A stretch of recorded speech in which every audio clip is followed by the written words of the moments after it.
Une victoire et une défaite, c'est le résultat de la double confrontation du Bénin face au Rwanda, comptant pour les 3e et 4e journées des éliminatoires de la Coupe d'Afrique des Nations CAN 2025. Les points initiaux évoluent de 3 et chaque équipe garde sa position au classement. Mesdames et messieurs, bonjour et bienvenue sur Sport Plus, votre hebdomadaire sportif sur ESAE Télévision. La double confrontation du Bénin face au Rwanda fait le tour de l'actualité sportive. On parlera de cela dans cette édition dans Actu Hebdo, mais également dans le décryptage. Au menu de Actu Hebdo, on va évoquer l'annulation du match Libye-Nigeria. Le ministre des Sports Benoît Datto a rencontré les médaillés aux dernières compétitions, toutes disciplines confondues. On va évoquer les actualités liées à la natation, au handball et bien d'autres. Dans la deuxième partie de cette édition, le décryptage, on échange autour de la double confrontation du Bénin face au Rwanda. On va également éclairer sur la 8e édition des trophées JP Sport. Ce sera avec René-José Sagbo, président du comité d'organisation des trophées JP Sport, Alessandre Vincent, journaliste sportif, et Carles Kitomen, journaliste à ESAE Télévision. Le focus viendra boucler ce numéro de Sport Plus. Je reçois pour vous Juste Fleury Dansou, entraîneur de l'équipe nationale de Maracana. Avec lui, on fera un retour sur l'exploit des Guépards maracaniens, vice-champions du monde de Maracana. La trame de l'émission ainsi présentée, on se retrouve juste après la partie publicitaire.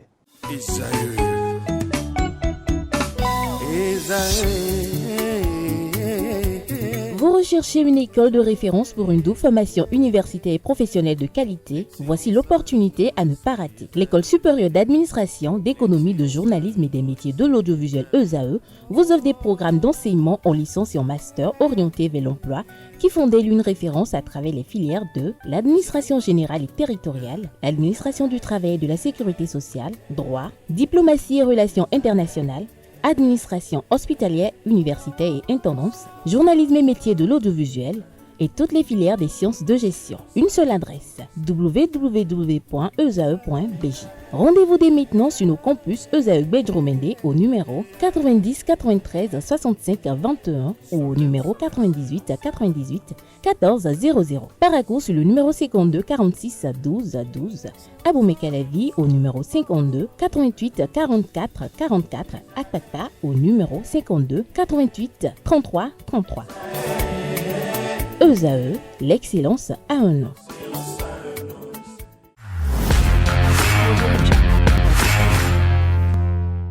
À nouveau, bonjour chers amis internautes. L'actualité sportive à présent, après sa victoire 3-0 lors de la 3e journée, le Bénin s'est incliné hier mardi face au Rwanda, 1-2 à Kigali lors de la 4e journée des éliminatoires de la Coupe d'Afrique des Nations Maroc 2025. Les moments forts de la rencontre dans cet élément.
La rencontre s'est jouée à Kigali, mais ici à Cotonou, les Béninois se sont retrouvés massivement pour supporter les Guépards. Suivez l'ambiance qui a prévalu dans quelques coins à Cotonou durant cette rencontre.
Cette défaite relance complètement les Amavoubi qui reviennent à un point des Guépards avec 5 unités contre 6 pour le Bénin. Une opportunité en or de se rapprocher de la qualification pour la CAN Maroc 2025 vient ainsi d'échapper aux hommes de Guernot qui devront désormais batailler ferme pour se qualifier. Les Guépards devront se remobiliser pour leur prochaine rencontre contre le Nigeria qui se jouera en Côte d'Ivoire lors de la 5e journée avant un dernier déplacement crucial à Tripoli. Les espoirs de qualification demeurent, mais cette défaite laisse un goût amer aux Béninois.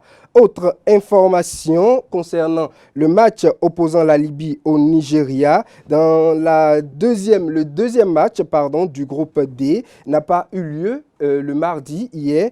La Confédération africaine de football, la CAF, a annoncé le report du match prévu entre les sélections de la Libye et du Nigeria dans le cadre de la 4e journée des éliminatoires de la Coupe d'Afrique des Nations CAN 2025. Cette décision a été prise en attendant le verdict de la commission de discipline. Cette décision intervient suite à la crise provoquée par une plainte déposée par la sélection du Nigeria contre la sélection libyenne le lundi notamment. La CAF avait déjà annoncé que cette plainte serait examinée par le conseil disciplinaire. William Trost-Ekong, capitaine de l'équipe nigériane, a déclaré que la délégation de son équipe était retournée au pays, affirmant qu'il avait refusé de jouer en raison de ce qu'il a qualifié de refus des autorités libyennes de les laisser quitter l'aéroport pendant une longue période de 12 heures. Ce développement soulève des questions quant à l'avenir du match et son impact sur les qualifications, alors que l'on attend le verdict de la commission de discipline pour statuer sur cette affaire. Football local à présent, le championnat national de football professionnel, la Ligue Pro, aborde sa 3e journée ce mercredi. Au nombre des rencontres dans la poule A, Banigansé affronte Abeille Football Club. Le vice-champion en titre d'Adja Football Club s'oppose à Real Sport à Aplahui. Damissa et Dynamo de Parakou seront aux prises à Ndali. Dynamo d'Abomey affronte Hodio.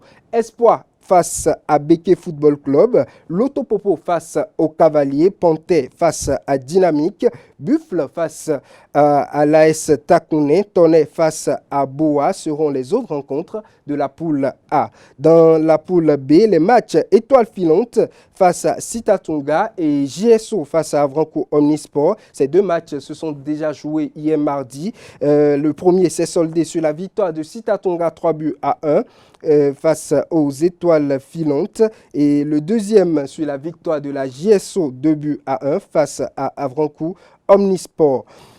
L'AS Cotonou sera aux prises avec l'AS Police. L'association sportive du port autonome de Cotonou sera face à l'USS Krake. Asvo affronte les Dragons de Louémé. Aema Football Club affronte Aziza Football Club. Le champion en titre, Coton, sera aux prises avec Sobemap Football Club. La JSP et la JAC vont croiser les crampons sur le stade Jean-Pierre Gascon de Paubert. Requin de l'Atlantique face à Adidja Football Club sera la dernière rencontre de cette troisième journée. Autre information, le ministre des Sports Benoît Dato a rencontré le lundi 14 octobre 2024 les athlètes médaillés aux dernières compétitions, toutes disciplines confondues. C'était l'occasion pour l'autorité de féliciter les athlètes et d'annoncer la prochaine cérémonie de célébration des talents. Suivez ces propos au micro de nos reporters. Nous sommes fiers du chemin que nous parcourons ensemble et du travail qui reste à faire. Aujourd'hui, si vous avez suivi les dernières actualités, nous avons tout fait, tout mis en œuvre pour revoir les directions techniques nationales de 5 fédérations. Ce n'est que le début. Nous avons observé nos zones de faiblesse qui ne nous ont pas aidés à voir que des médailles d'or pendant toutes les expéditions que nous venons d'avoir.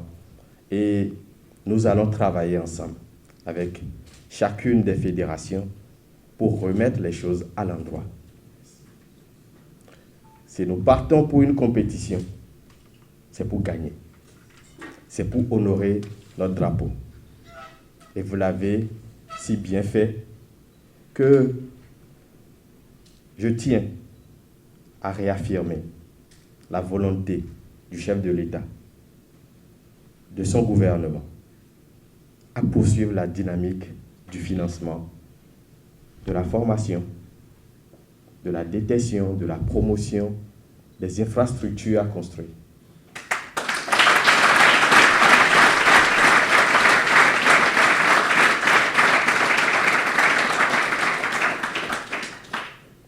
Je vous prie de recevoir également toutes les félicitations du gouvernement béninois, de son chef et de tout le peuple.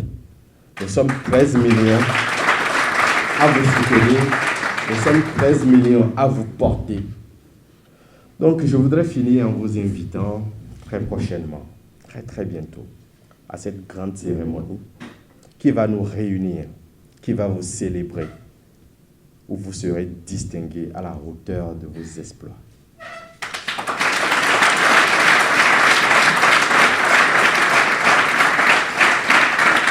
Nous y travaillons ardemment. Messieurs les champions, mesdames les championnes, merci à vous. Le pays vous remercie.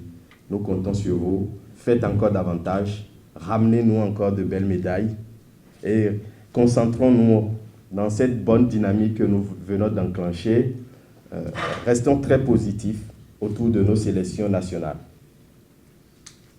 Travaillons en bonne synergie et je pense que quand toutes ces énergies seront rassemblées autour de nos équipes nationales, nous irons loin. Nous irons très loin. Le Bénin a participé au championnat d'Afrique de natation zone 2. Au terme de la compétition, le Bénin a fait une moisson de 32 médailles, dont 10 en or. Honoré Gounandon, vice-président de la Confédération africaine de natation et représentant du Bénin au sein des officiels à cette compétition, nous dresse les détails de cette prestation des nageurs, des guépards nageurs. Il est au micro de nos reporters. Le Bénin a participé au championnat d'Afrique de natation zone 2. C'est une zone qui regroupe l'Afrique de l'Ouest et l'Afrique du Centre. Donc à cette occasion, il y avait 18 pays qui étaient présents, 20 sont annoncés, mais 18 étaient présents. Le Bénin a envoyé 12 athlètes, plus 4 masters. Et à la fin, le Bénin a été retrouvé avec 32 médailles, dont 10 en or. c'est très important. Et la révélation, c'est que Dansou Marc est l'un de nos vieux et anciens athlètes. Non seulement il a nagé en tant qu'athlète, mais il a nagé aussi en master.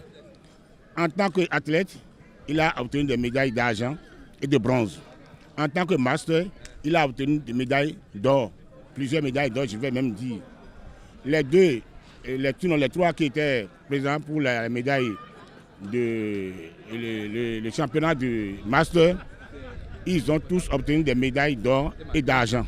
Donc c'est déjà très important pour le Bénin sa participation. Aujourd'hui, lorsqu'on parle de la zone 2, c'est-à-dire l'Afrique centrale et de l'Ouest, pour la natation, le Bénin est bien reconnu. Les juniors ont occupé la 5e place dans ce championnat de zone et les seniors la 4e place. Vraiment, c'est un bilan élogieux et qui nous donne vraiment une grande satisfaction au niveau de nos athlètes et des dirigeants. Et nous profitons pour remercier le ministère d'abord des Sports et le bureau exécutif de la Fédération nationale pour sa politique de détection et de sélection dans l'équipe nationale. Moi-même, Gounad Honoré, je suis parti, mais en tant que l'officiel de la CANA, puisque je suis le vice-président de la Fédération, de la Confédération africaine de natation Africa Aquatique, et j'ai représenté le Bénin pour aller à ce championnat, mais en tant qu'officiel. Et je l'ai officialisé durant les 3 jours de compétition. Parlons handball à présent. Avec 2 victoires et 1 match nul, les champions en titre, Flores Handball Club, se qualifient pour le tour suivant du 45e championnat d'Afrique des clubs champions de handball. Cet exploit s'est acquis grâce à une victoire 33-21 face à Don Bosco. Ils rejoignent ainsi Adidja Handball Club pour le second tour, notamment Adidja Handball Club, le second représentant du Bénin, qui continue également la compétition. Cela fait donc un 2-2 pour le Bénin chez les hommes. Dernière information, la phase départementale du championnat national de pétanque, édition 2024, a démarré le dimanche 13 octobre 2024 dans la Ligue Atlantique Littorale. Le Centre international de formation de pétanque d'Abomey-Calavi abrite la compétition. Le reportage avec Setonle Larios à Diagbeno.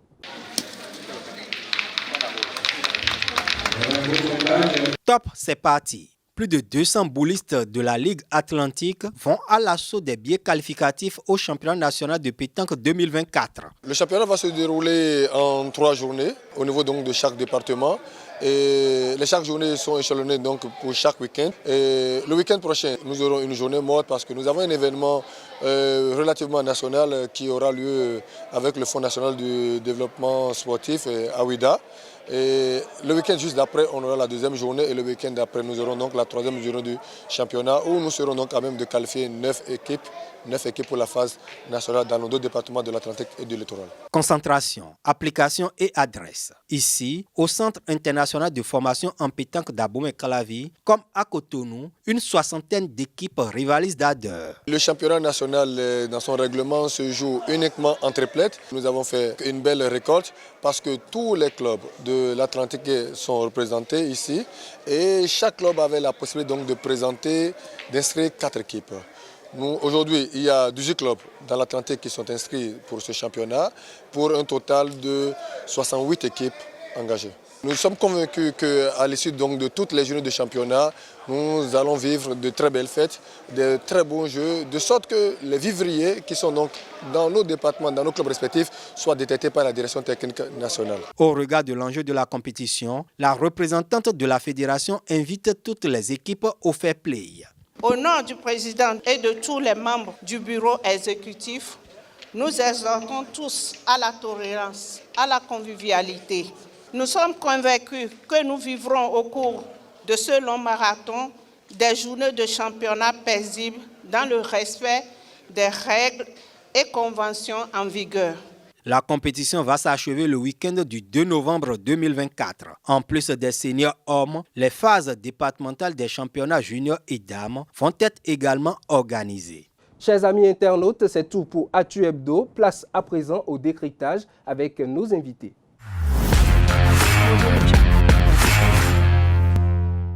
Le décryptage à présent, les invités sont déjà sur le plateau. Le nouveau parmi nous pour cette édition, l'édition de cette année de Sport Plus, c'est bien le président du comité d'organisation des trophées JP Sport, René-José Sagbo. Bonjour à vous. Bonjour monsieur le journaliste, bonjour chers confrères, merci d'être tous là et c'est un plaisir d'être sur Esaïe TV. Merci à vous d'avoir répondu présent à notre invitation. Vous êtes également journaliste sportif et en face de vous des confrères habitués de ce plateau, Alessandre Vincent, Carles Kitomen. Bonjour à vous. Amen, bonjour et bonjour aux amis internautes d'Esaïe TV. Alors bonjour, principalement, bonjour, monsieur le président. Principalement aujourd'hui on parle de la double confrontation des Guépards face au Rwanda, l'équipe rwandaise. Une victoire déjà le 11 passé, 3-0 et un retour dans la défaite 2-1, une défaite toute récente, juste hier, face au Rwanda, à Kigali. Déjà, on va commencer par René-José Sagbo. La rencontre, les doubles confrontations, on partira peut-être de la défaite pour peut-être aborder la victoire. Déjà, pour le match d'hier, face au Rwanda, quels étaient vos sentiments à la fin de la rencontre?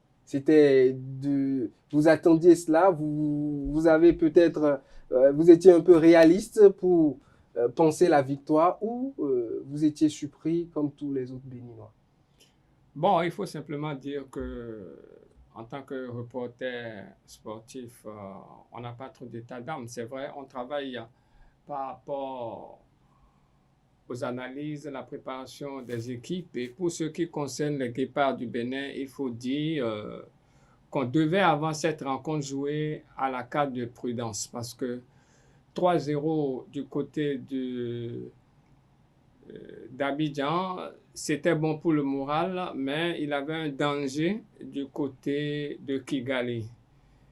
Parce que, souvenez-vous, le stade Amahoro, c'est un stade qui ne porte pas trop bonheur aux écureuils parce qu'il a quelques mois, voire quelques années, c'est sur ce terrain que nous avons été éliminés par une équipe sierra-léonaise alors qu'on avait prévu un match là, sur terrain neutre. Donc, on devait être prudent. Deuxième chose, je dis, c'est une surprise, voire une désillusion. Nous sommes allés trop vite en besogne en pensant que c'était gagné d'avance. Et Gernot Rohr, l'entraîneur national franco-allemand, avait bien averti à la veille, ça va être un match difficile. C'est vrai, 3-0, on était dans l'euphorie, mais en tant qu'homme de médias, on avait bien averti que cette rencontre pouvait prévoir des surprises. Et ça n'a pas raté parce que déjà, avec l'ouverture du score d'Andreas Routondi à la 42e minute, il avait de l'euphorie. C'est vrai, on avait marqué, mais vous voyez, du retour des vestiaires, tout a changé. Tout a changé. À la 70e minute, on a eu ce but égalisateur et 2 minutes plus tard, on a été cueilli à froid par un pénalty transformé par le capitaine. Donc, à cet instant, on a senti, je ne sais pas si c'est un découragement, une baisse de tension, mais les autres étaient toujours... Une désillusion en quelque sorte. Non, les autres étaient toujours prêts à corser la mise, mais Dieu merci, on a terminé sur ce score de 2-1 et je dis, je suis inquiet pour la suite. Voilà. Inquiet pour la suite, Carles Kitomen, vous êtes également inquiet pour la suite? Je suis plus qu'inquiet. Alors la rencontre d'hier. Je vais dire que hier, on est descendu des nues. Hein. Hier, j'ai rêvé. Donc depuis le 11, j'ai rêvé déjà. Hier, mon rêve avait pris d'autres proportions. Mais à un moment donné, ce rêve, il a été brisé. Mais en fait, déjà à l'entame du match, j'étais déjà déçu. Parce que je n'ai pas senti les écureuils dans le match. Les Guépards. Mais, bon, les Guépards, bien sûr. Parce que ils s'étaient allés au Rwanda comme tout juste pour limiter les dégâts. Chercher le nul. Oui, donc quand on les a vus, leur attitude, ils n'avaient pas d'attitude. Après le premier but, on a vu une équipe béninoise qui s'est confinée. Non, mais vous savez, quand vous allez chercher le nul, vous revenez avec une défaite. Pour chercher la victoire pour avoir un nul. Ils sont allés pour faire un nul. Et ils ont eu cette chance-là d'ouvrir le score. Et je crois que c'est là où le match de sécurité s'est terminé. Quand ils ont mis le but, ils se sont dit que la mission était accomplie, que le résultat était plus qu'espéré. Et donc là, ils se sont dit, bon, nous allons nous masser derrière, alors qu'ils ne sont pas des Italiens. Nous allons nous masser derrière. Les Italiens peuvent le jouer pendant 90 minutes. Le Bénin n'est pas à ce niveau, ce n'est pas dans nos habitudes. Ils se sont tassés derrière et ce qui devait arriver est arrivé. Au moins, à un moment donné, ils auraient pu laisser quelques attaquants pour contrer ne serait-ce que les relances, pour couper au moins l'équipe rwandaise en deux. Parce que les Rwandais faisaient tout pour mettre une pression. Il suffisait de couper l'équipe en deux pour que la pression là soit baisse et qu'ils n'arrivent pas à réaliser. Alors, mais tout le monde est venu derrière, même les attaquants sont devenus les défenseurs. Et comment nous avons pu. Alors, Alessandre Besson, la rencontre d'hier particulièrement, est-ce que ce n'est pas en quelque sorte le vrai visage du Bénin, puisque nous sommes retrouvés sur une victoire 3-0, mais dans les possessions de balles, on a vu une équipe béninoise totalement dominée, pratiquement à terre, mais qui menait au score par 3-0. Est-ce que ça ne nous a pas fermé les yeux en quelque sorte pour que nous rêvions beaucoup trop pour le match retour qui a révélé nos tas? Quand on prend les statistiques lors du match au stade Félicia, et on voit déjà que c'était 70% contre 30% pour la formation rwandaise qui menait pratiquement en termes de statistiques, bien que le Bénin avait remporté du moins les 3 points. Ça me présageait déjà d'une rencontre piège du côté de Stade Amaro. Et hier, on a vu ça. On a vu quand même une équipe béninoise qui, comme l'a dit Carl tout à l'heure, une équipe qui d'entrée a montré le visage de quelqu'un qui est venu chercher le nul. Et en deuxième partie, on a pratiquement jeté les ballons. Lorsqu'on menait, on a simplement, quand on était resté derrière, les Rwandais mettaient la pression. Au lieu de poser le ballon dès qu'on arrive à les récupérer, quand on prend, on jette. En 45 minutes, on a pratiquement subi. Surtout que le stade Amaro était pratiquement rempli. Les Rwandais poussaient correctement leurs joueurs. On a fini par craquer. Malheureusement, pour moi, la rencontre d'hier, c'est là où il y a eu le déclic. On n'a pas su simplement gérer la deuxième partie. On est simplement resté derrière. Alors qu'on avait les atouts qu'il faut. Ça, là, il faut dire quand même que les Béninois avaient ce qu'il faut pour poser le ballon. Si le Bénin posait le ballon comme faisait le Rwanda hier, on avait de quoi peut-être arracher mais qu'est-ce qui a manqué à l'équipe béninoise? Juste le fait de ne pas poser le ballon, comme vous le dites, ou peut-être c'était juste le fait de se confiner dans leur camp et de ne pas peut-être chercher la victoire. Non, les Béninois sont simplement restés derrière pour pouvoir défendre l'unique but marqué, parce qu'on se disait déjà que le match nul, c'était déjà bien pour nous, et cerise sur le gâteau, on a marqué en premier, donc on se disait qu'on a déjà tout ce qu'il faut pour soit prendre les 3 points, soit arracher un but, mais on a oublié que la meilleure défense, c'est l'attaque. Malheureusement, on est resté derrière. Les autres nous mettaient la pression. On a vu ce que ça a donné par la suite. Je dirais simplement que nous avons simplement mal négocié notre deuxième partie. C'est vrai que Guénot avait déjà annoncé que cette rencontre va être difficile pour nous. Mais hier, les Béninois avaient ce qu'il fallait. Ils avaient du moins ce qu'il faut pour pouvoir bien contenir cette équipe rwandaise. Malheureusement, le système mis en place en deuxième partie, qui consistait simplement à jouer derrière, à chuter. Même si on défendait et que lorsqu'on récupère le ballon, on essayait de poser le ballon, de distribuer avec un truc là, ça allait un peu permettre à nos joueurs de respirer un peu. Mais on jette aussitôt, c'est que le contre vient aussitôt et malheureusement. Non, mais en la matière, je crois que l'Italie donne la bonne leçon. Hein. Ils sont derrière, mais quand ils ont un contre, ils vous mettent un but. Ils vous battent toujours quand ils le font, c'est le catenaccio. Là, on ne sait pas le faire, on se met derrière, on ne balance pas devant. Il y a au moins 1 ou 2 gardes devant qui perturbent la défense et qui sont prêts à marquer à la moindre relance. Ici, on n'a même rien prévu pour relancer, c'est-à-dire on balance dans le public. Ça, ce n'est pas jouer au football. Alors, René-José Sagbo, les faiblesses de cette équipe, c'était quoi hier?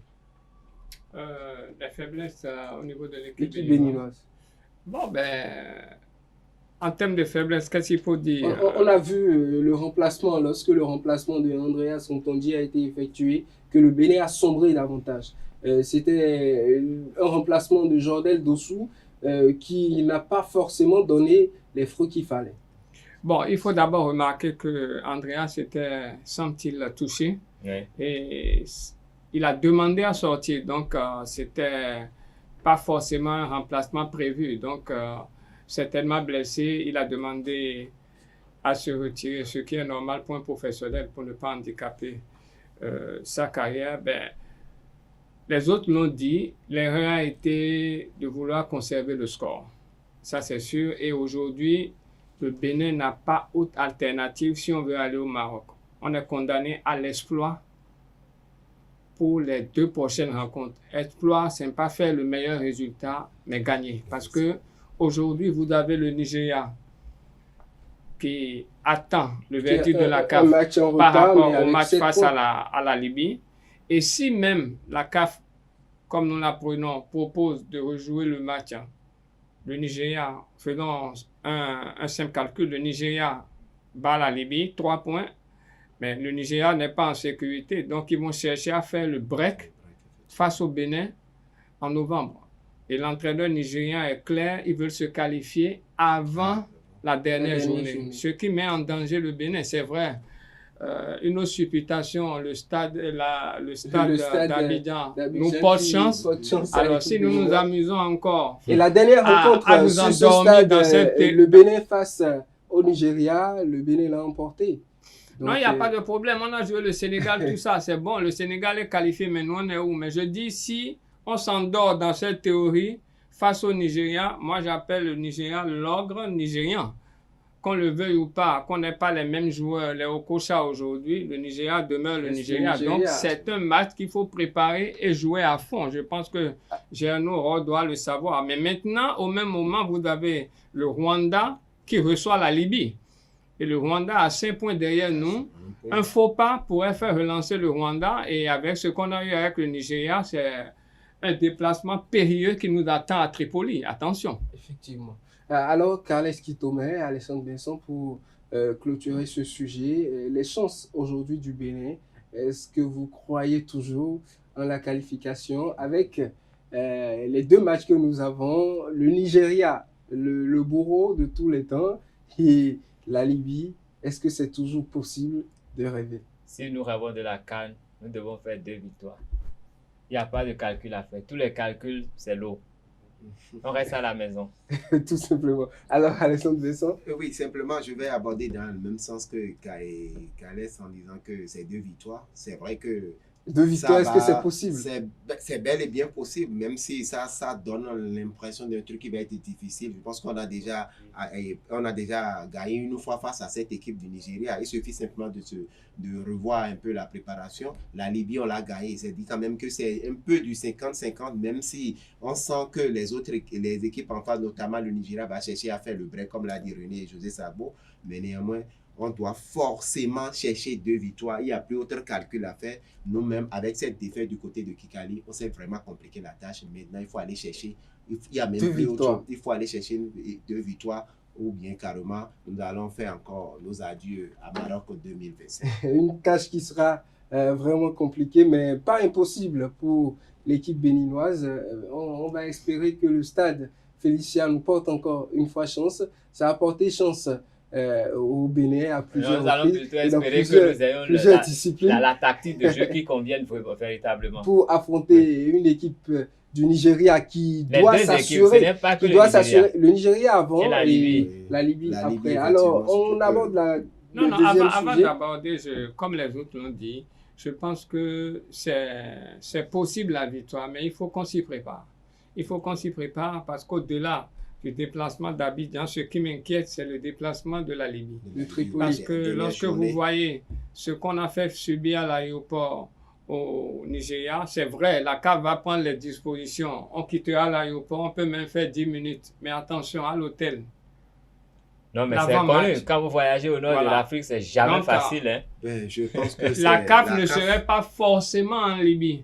Il aura d'autres réalités. le match serait terminé, on aura un résultat, on va se plaindre, tout ce qu'on peut faire, c'est des sanctions, mais à nous de nous préparer. Et là, il faut lancer un appel au ministre des Sports parce que dans un passé, on envoyait des délégations très tôt pour aller préparer les rencontres. Et c'est ce qu'il faut faire par rapport à la Libye. C'est vrai, jusque-là, le ministre des Sports a été impeccable, il sait prendre les dispositions, mais ce n'est pas toujours mauvais de rappeler. Nous connaissons des hommes forts qui peuvent faire le travail. Je crois que vous en connaissez. Je veux pas les vieux démons. Non, ce n'est pas des vieux démons, mais des vieux démons efficaces. C'est des anges qui profitent peut-être... Je les appelle vieux démons de griffes. Nous traitons de démons, mais ils ont souvent la posologie qu'il faut. On les connaît, je crois que le ministre aurait compris et on va forcément faire appel à eux. Parce que la CAF puisse prendre vraiment ses responsabilités pour finir avec cette histoire qui n'honore du tout pas le football africain. Effectivement. Alors, on va aborder le second sujet, la 8e édition des trophées JIP Sport. Cette édition, les trophées JIP Sport qui honorent les personnalités, les sportifs, les techniciens et hommes de médias. Cette année, 4 catégories. René-José Sagbo est avec nous. Et alors, les détails pour cette 8e édition, déjà, les catégories en compétition, je les ai citées, et peut-être les nominés, si vous pouvez nous faire le rappel. Bon, il faut simplement dire déjà que par rapport à la 8e édition, les votes ont démarré depuis le dimanche dernier.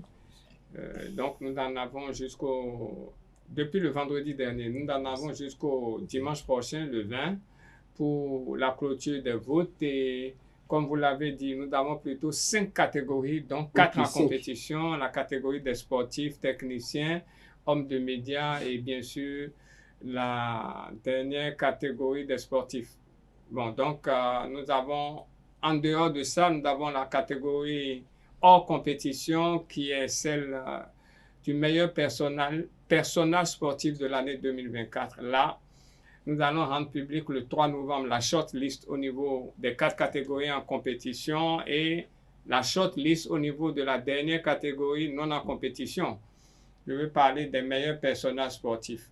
Donc, voilà un peu comment ça va se faire et le 24 novembre, nous allons rendre public la liste des lauréats. Maintenant, pour ce qui concerne les innovations, il faut dire que tous les votes s'effectuent cette année par lien, contrairement aux années antérieures. Donc, vous allez probablement nous expliquer le processus de vote tout à l'heure. Non, c'est aussi simple. Nous avons rendu public les liens. Il en a 2. Un lien spécialement pour les hommes de médias, parce que là, c'est essentiellement les hommes de médias qui votent. Et je rappelle les hommes de médias tant sur le plan national qu'international. Et le deuxième lien, c'est pour les 3 autres catégories.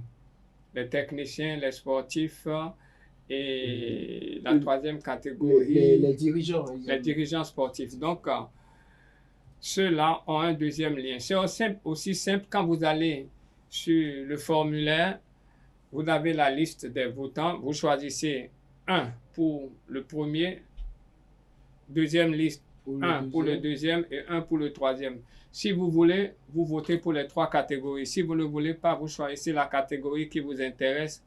Vous entrez votre nom, prénom, contact et vous validez. Même chose au niveau des hommes de médias. À la différence que les hommes de médias doivent obligatoirement nous préciser leur organe de presse sous peine de voir leur vote annulé. Donc, au cas où il y a des organes qui sont juste créés, juste pour pouvoir voter. Le nom de l'organe n'a pas parlé de la validité de l'organe. L'existence de l'organe. Parce que si non, ne vous en faites pas, ne vous en faites pas. Vous avez M. Besson qui est membre du comité. Peut-être M. Besson va nous éclairer sur... Il pourra vous le dire. À ce niveau, on a mis un gros filtre. Je suis M. Is et que je mets juste peut-être Do TV et je vote juste comme ça. Quel est le moyen que vous avez pour vérifier que cela existe vraiment? Nous, comme on appelle le comité d'organisation, travaille avec les instances qui gèrent les médias au niveau du Bénin. Et même au niveau de certaines rédactions, nous allons même au niveau des rédactions pour pouvoir aller voir. Et l'ours, si c'est un journal, on va chercher à voir l'ours, une manière d'être sûr que ce n'est pas un truc créé. Effectivement, ce qui concerne surtout les hommes des médias, le comité est très regardant là-dessus parce que je ne vous dis, comment on appelle, je ne révèle aucun secret en vous disant que au thème des votes, tout ce qui est vote est publié sur la page des trophées JP Sport. C'est-à-dire quand même que tous ceux qui ont voté, quand ils vont là-bas, ils voient leur vote. Ce qui revient à dire qu'on ne peut rien tricher. Alors, pour éviter qu'il y ait des contestations, et Dieu merci, depuis 2016 où on a commencé les trophées JP Sport, on n'a jamais eu de contestation, puisque les gens, quand ils soulèvent un problème, on les oriente vers la page, ils y voient. Donc, concernant les hommes des médias, je pense que toutes les dispositions sont prises et les organes qui sont créés, même ceux qui sont créés et sur le champ juste pour faire tout, je pense que le comité saura les sortir. Tout compte fait, on fera un bilan après la clôture des votes. Dès qu'on va délibérer, on fera un bilan. Tous ceux qui ont été sortis, je pense qu'il y aura une explication qui sera donnée, une manière simplement de mettre un accent sur la crédibilité des trophées JP. Alors, la clôture des votes, c'est le 20 octobre et la révélation, la shortlist, oui, ça serait pour le 3 novembre. Ça serait pour le 3 novembre. Okay. Avant de continuer, je voudrais juste vous rassurer tout le monde, parce que par rapport à cette question que vous avez posée, nous allons loin. Non seulement ça, nous sommes en partenariat avec les présidents de plusieurs associations de presse à l'international, Togo, Burkina, etc., où nous pouvons avoir des vérifications. Il y a même le vice-président de l'AIPS, qui est le président de l'association des journalistes sportifs du Mali, Baba Oumar, avec qui nous sommes en contact, où nous pouvons faire quand même un certain nombre de vérifications. À l'interne, nous l'avons eu, il y a 2 éditions sur ce problème où, sur certains organes, nous avons eu jusqu'à 100, 200 votes. Mais imaginez-vous, on est allé voir les directeurs de publication, sur une centaine de votes, ils ne reconnaissaient que 6. Donc certains déjà savaient qu'ils gagnaient le trophée, mais nous avons annulé tous les votes. On a pris en compte que les 6. Ça a crié, les directeurs de publication que nous remercions au passage, nous n'allons pas les citer, nous ont dit, nous sommes prêts à venir témoigner. Donc les gens sont avertis, on aura annulé purement et simplement. C'est pourquoi entre la fin du vote le 20 et le 3 novembre, nous avons 13 jours pour faire ce travail de purge. Sinon, avec les liens en 48 heures, on peut sortir. Mais on s'est donné 13 jours pour procéder aux vérifications. Alors, José René Sabo, pour finir, j'aimerais bien poser une petite question. Toujours en matière de vérification de la qualité de journaliste, je crois qu'il ne suffit pas de voir les responsables des organes de presse. Il y a des journalistes qui sont freelance. Il y a des gens qui ne répondent de qu'un organe, mais qui sont détenteurs de la carte de presse qui leur confère la qualité de journaliste. Qu'est-ce qui est prévu à ce niveau? Bon, je vais vous répondre tout de suite. La haute autorité de l'audiovisuel et de la communication ne peut pas délivrer une carte de presse à quelqu'un et le comité va remettre en cause. Donc, si la carte de presse est délivrée par la HAC et que, comme vous le dites, la personne n'est pas de la profession, nous validons parce que la personne au niveau il ne nous revient pas de remettre en cause la HAC a des critères pour délivrer sa carte. Forcément. Et c'est notre structure, mais nous validons entièrement les votes tant que la personne a la carte de la HAC. Voilà. Okay. Alors, René José Sabo, pour terminer, on va rappeler les nominés pour peut-être les différentes catégories. Bon, au niveau de la catégorie des sportifs, ils sont 10. Nous avons Alexis Pradé, c'est un nageur. Akissou Rodrigue, gymnaste. Natine Diabo Bouana, elle est championne de taekwondo. Gandonou Roumaine, footballeuse. Atiba Faisal, il est athlète d'handisport. Il était récemment aux Jeux paralympiques. Odile Ahouanou, elle est athlète. Douye Eliane Iona, elle est nageuse. Noélie Yarigo, athlète spécialiste des 800 mètres. Nous avons Laleye Marie-Rose, championne des Jeux africains bras de fer. Et Undalagnon Marina Charlotte, elle est athlète de handisport. Dans la catégorie des techniciens, nous avons Osho Papouin, voilà, Osho Papouin, il est coach de cyclisme. Nous avons Yaka Innocent, directeur technique national de la Fédération béninoise de gymnastique. Aditi Martinien, lui, il est coach national de karaté. Il est entraîneur national au niveau de la sélection nationale de karaté. Aimé Sebio, il est manager au niveau de Flowers Handball Club. Victor Nwuka, vous le connaissez, entraîneur de Coton Football Club, triple champion. Toibat Kifouli, elle est entraîneur de Ainovi, champion du Bénin en titre. Patrick Agbeinou, entraîneur adjoint de Dadje Football Club. Kouamo Gilles, il est entraîneur de Elan Coton Basketball. Nous avons Tabe Yuri Salek, il est entraîneur au niveau de Queen Volleyball Club, championne du Bénin chez les dames. Et Ibrahim Da Silva, coach de Banigansé Football Club. Au niveau des hommes de médias, nous avons Adamou Alassane, il est à parcours, c'est ABM Sport. Nous avons Dissou Evra Fulgiral, il est de Média Sport, c'est une presse en ligne. Abdul Fattah Sani, quotidien La Nation. Jean-Paul Khemapan, Africa Web Actu, c'est une presse en ligne. Nous avons Jérôme Taillon, il est rédacteur en chef et chef service desk au niveau de IMOL FM. Nous avons Possou Ben Diani, c'est le champion et TVC Bénin. Nous avons Amassiwa François d'Assise, il est à A+ Bénin. Laganfin Glélé Géraud, lui, il est journaliste au quotidien Matin Libre. Nous avons Tolo Padonou Hilary Christelle, correspondante de BBC Sport. Kassaga Firmin Kokou, lui, il est à PIS FM, c'est une radio. Ayadi Patrick Silas, il est à l'ORTB Kandi, c'est dans le Septentrion. Et Dossa Rachidi, lui, il est journaliste sportif. Actuellement, il est en France. Enfin, au niveau de la catégorie des dirigeants sportifs, nous avons Germain Sourou-Renvoy-Egbert, le président maire, Fédération béninoise de mini-foot. Nous avons Onifade Ismaël, président de la Fédération béninoise de basketball. Koublenou Victorien, président de la Fédération béninoise de taekwondo. Nous avons M. Degon Vierin, président de la Fédération béninoise d'athlétisme. Nous avons Ouroubaré Abdel Rahman, il est président du comité paralympique du Bénin.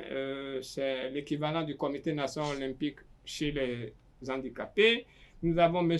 Nandif Kabongo, il est le promoteur de Kabongo Academy Club, c'est à Parakou et à Kandi. Nous avons Bouraïma Imoru Giwa, il est président de AS Cotonou Football Club.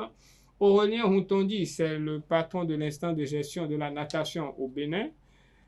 Romuald Radme, président de la Fédération béninoise de cyclisme. Et enfin, Madame Taïrou Haliatou, elle est promotrice d'un centre multisport à Cotonou. Voilà. Alors, on a fini, mais une dernière question, puisque beaucoup vont s'étonner de ne pas retrouver des noms d'athlètes ayant décroché beaucoup de médailles ou des équipes qui ont eu des palmarès bien au-delà du continent également.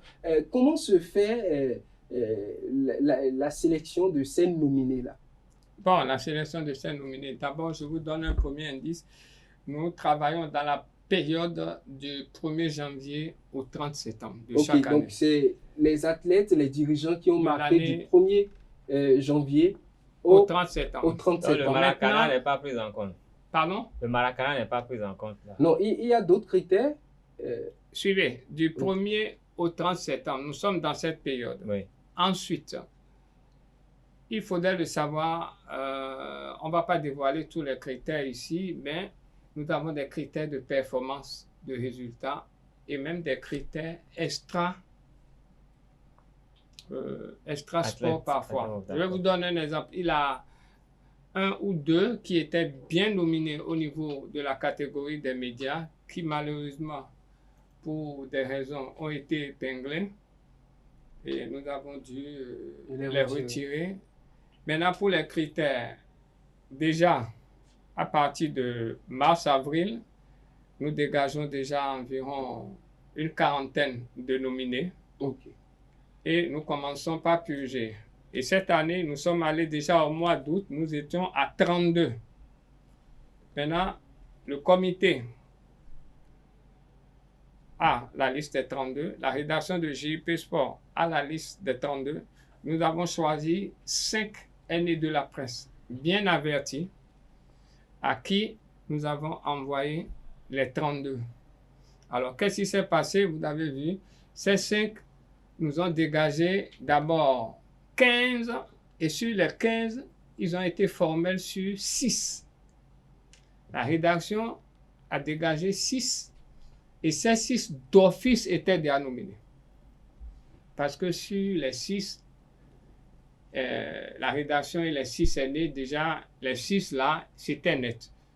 Maintenant, nous avons procédé au niveau du comité d'organisation à tête reposée à une sélection en tenant compte, comme je vous l'ai dit, de plusieurs critères, dont les critères de performance, de résultats. Le Maracana est venu après et n'était pas. Dans les médias maintenant, nous avons des trophées spéciaux que nous décernons. Ok, donc peut-être le Maracana, le Maracana et d'autres disciplines qui se sont distinguées. Je pense que le comité d'organisation va se réunir pour les trophées spéciaux. On a déjà prévu 2, dont un pour un homme de médias qu'on va dévoiler. Donc, certainement pour les prouesses du Maracana, il y aura un trophée spécial pour le Maracana. Quand c'est quand même des vice-champions du monde. Oui, mais ça là, c'est connu, c'est une prouesse.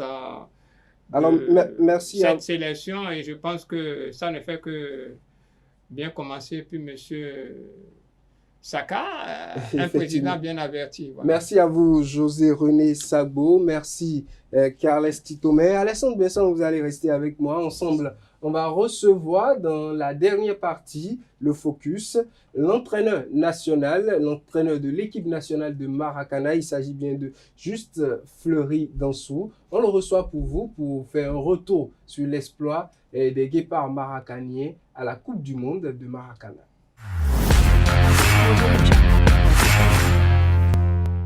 Le focus à présent, là, nous sommes dans la dernière partie de notre émission Sport Plus et on l'avait annoncé, nous sommes avec Juste Fleury Dansou, entraîneur de l'équipe nationale de Maracana. Bonsoir à vous, coach. Bonjour, monsieur Anaël. Alors, vous êtes avec nous, je suis avec Alessandre Besson pour conduire cet entretien. Alessandre, à nouveau, bonjour. Bonjour Anaël et bonjour au sélectionneur national. Alors, félicitations à vous, coach, déjà pour l'exploit réalisé à Abidjan. Le Bénin revient d'une compétition, une première, la Coupe du Monde de Maracana, avec le titre de vice-champion du monde.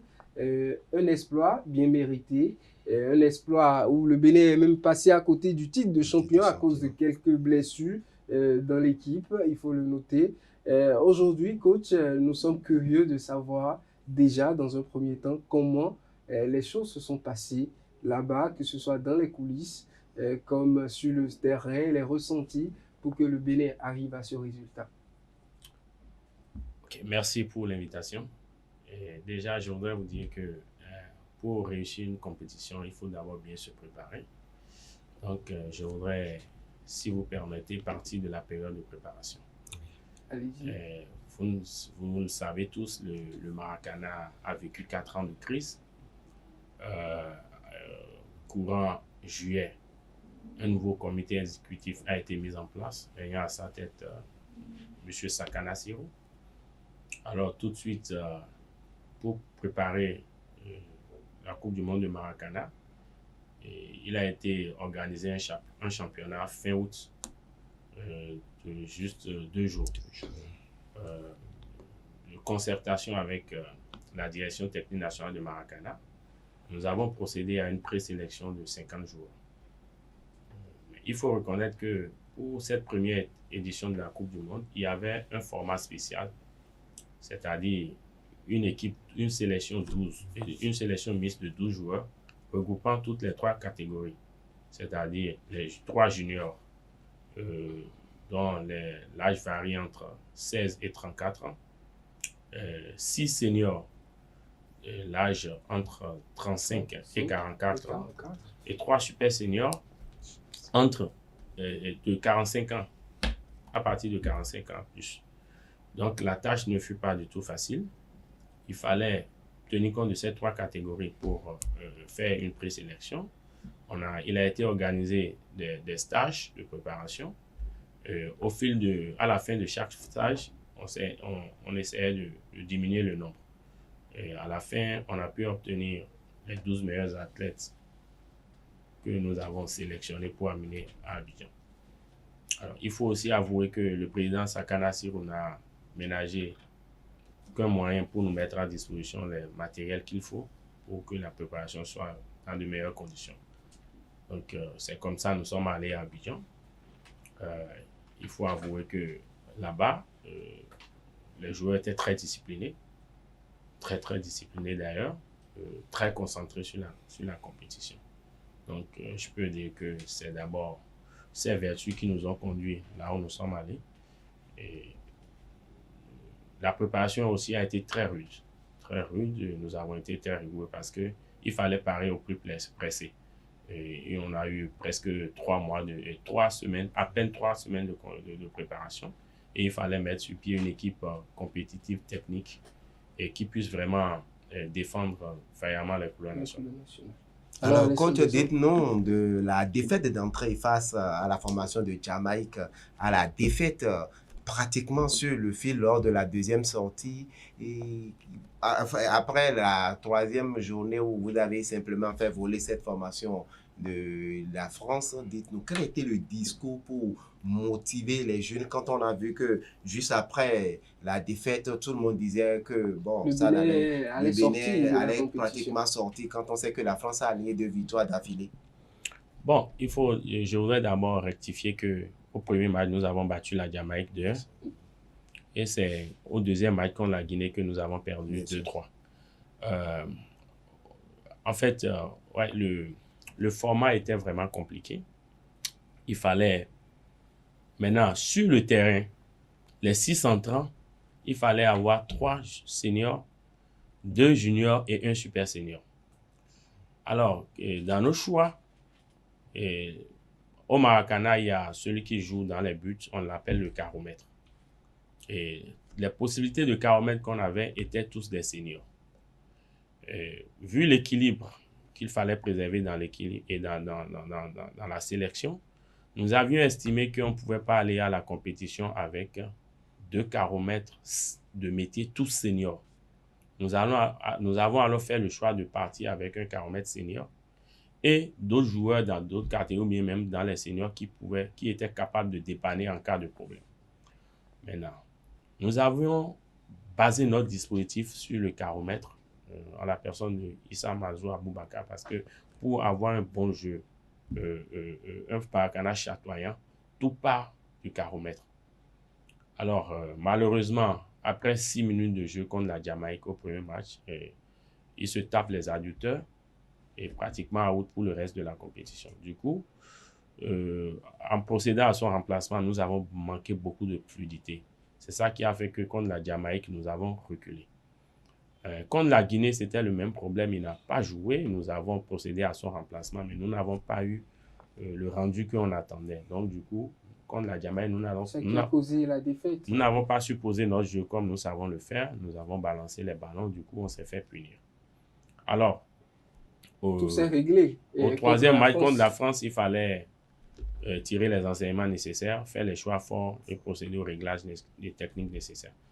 Alors, nous avons réfléchi au niveau de l'encadrement technique. Nous avons essayé de faire des remplacements. Et également, nous avons essayé de montrer aux joueurs qu'il fallait qu'ils soient les premiers à y croire. Parce que le Barça a fait cette remontada contre le PSG. Liverpool l'a fait contre le Barça. Et Liverpool l'a fait contre le Milan AC en finale de Champions League. Donc, pourquoi pas nous? Et on était vraiment conscient que notre problème, il n'était ni technique ni physique. Et qu'il fallait juste croire en nos chances, poser le ballon. Et on savait que la France, contrairement à ce que les gens pensent, la Guinée est une équipe très joueuse et très athlétique. Mais nous, en notre séance, on savait que si on imposait le défi physique nécessaire aux Français, qu'ils allaient craquer. Parce que leur jeu reposait seulement sur les 2 juniors qui étaient très rapides. Donc, il fallait trouver un moyen de les empêcher de s'exprimer. C'est ce que nous avons fait. Et ils ont craqué. On a pu obtenir le gain de la partie avec la manière, avec le résultat qui nous permettait d'accéder au quart de finale. Parce qu'il ne fallait pas simplement battre la France, mais il fallait la battre au moins de 3 buts d'écart. Mais finalement, le Bénin s'est imposé avec 7 buts d'écart. Ce qui a donné l'avantage aux Béninois. Aux Béninois. Le coach disait tout à l'heure que les Béninois avaient tout ce qu'il fallait pour aller devant, mais j'aimerais bien savoir qu'est-ce qui n'a pas marché, puisque la finalité, c'était cette finale perdue face à la sélection ivoirienne où je ne vais pas... Qu'est-ce qui a manqué à l'équipe béninoise? Qu'est-ce qui a marché? Puis on a vu pratiquement une équipe béninoise qui n'a pratiquement pas existé devant les Ivoiriens. C'est le coup de la fatigue ou... Bon, qu'est-ce qui n'a pas marché? Vous savez, dans toute compétition ou bien dans tout match, il faut avoir du réalisme.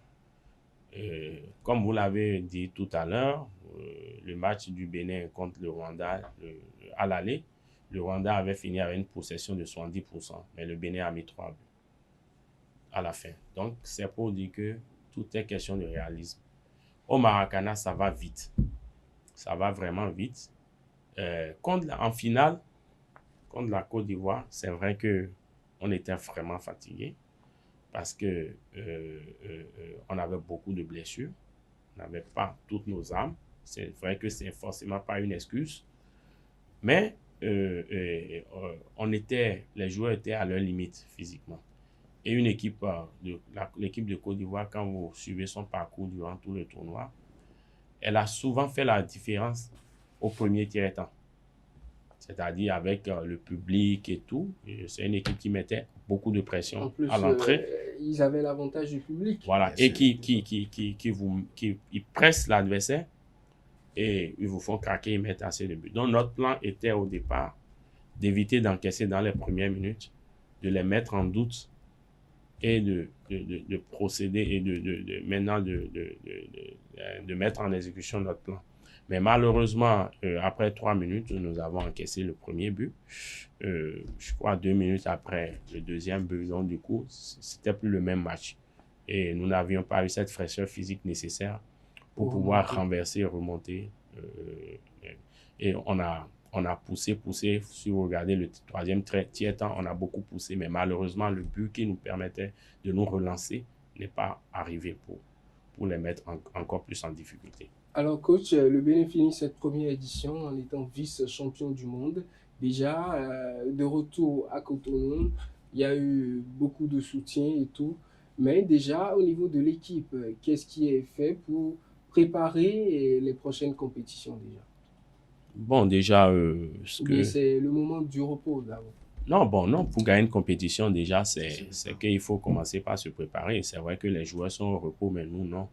Il y a déjà en 2025 la prochaine édition de la Maracan qui est en Guinée-Bissau. Et vous savez, aujourd'hui, nous finissons vice-champion de la première édition de la Coupe du Monde. Donc, le Bénin est désormais attendu. Donc, il faudrait pas faire moins les prochaines fois. Ça va être compliqué. Donc, déjà, nous, à notre niveau, nous avons tiré certains enseignements lors de la compétition. Et nous travaillons déjà sur ça, déjà pour la Maracan qui viendra. Mais j'avoue aussi, je vous rassure que les joueurs blessés lors de la compétition continuent d'être pris en compte par le comité exécutif de la fédération, notamment le comité médical de la fédération, pour qu'ils se rétablissent très vite. Et nous, nous avons déjà discuté avec le comité exécutif. Nous sommes en train de discuter par rapport à un plan de préparation, à un plan de travail annuel et un plan de travail sur 4 ans. Alors, côté moyen, est-ce que le Bénin, au niveau du Maracana, vous disposez d'assez de moyens pour vos ambitions et la politique que vous menez? Bon, de toutes les façons, déjà, il faut saluer le président Sakana Sirou pour le peu de temps. Il est venu, mais il a essayé de nous mettre dans les meilleures conditions. Mais on dit souvent que tant qu'il reste à faire, rien n'est encore fait. Pour aller vers le professionnel, il reste encore beaucoup à faire. Donc, nous sommes en train de discuter avec le comité exécutif pour que, d'abord, peut-être le staff soit plus étoffé, qu'on ait plus de moyens. Vous savez, aujourd'hui, il y a des moyens techniques modernes. Il y a beaucoup d'autres choses. Nous sommes en discussion quand même, mais je pense qu'on va y arriver. Peut-être le coach va nous, pour ne pas dévoiler peut-être les secrets, le coach va nous dire la cagnotte du Bénin pour avoir été vice-champion du monde tourne autour de 24 millions de francs CFA. Qu'est-ce qui est fait de ces sous? Est-ce que ça a été distribué à tous les joueurs, comme beaucoup de Béninois s'y attendent, ou cela a été juste mis dans les caisses de la fédération pour aider aux prochaines préparations? Bon, déjà, il faut dire que l'argent n'est pas encore touché, ce n'est pas du cash. Donc, ça serait certainement un transfert international dans les comptes de la fédération. Maintenant, il faut oublier aussi que la fédération a mis les moyens pour qu'on arrive à ces résultats. C'est vrai que la fédération va penser aux acteurs, c'est vrai. Mais ce n'est pas forcément que les 24 millions seront distribués, que la fédération va revenir à zéro, parce qu'il y a des échéances qui viennent qu'il faut préparer. Donc, je pense que quand l'argent sera là, de façon responsable et calme, la fédération, le comité exécutif prendra les décisions nécessaires pour... parce que, vous savez, pour toute chose, c'est avant, pendant et après.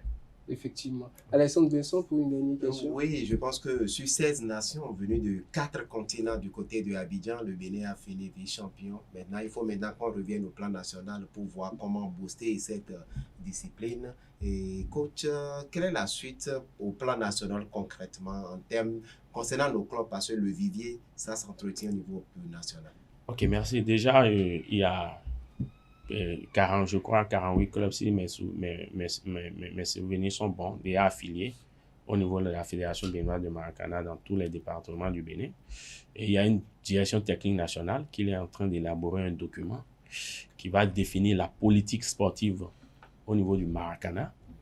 Et c'est à base de cette politique que les sélectionneurs nationaux, l'encadrement technique de la sélection nationale sera, ils vont mettre à disposition, sinon définir les objectifs de l'encadrement technique de la sélection nationale.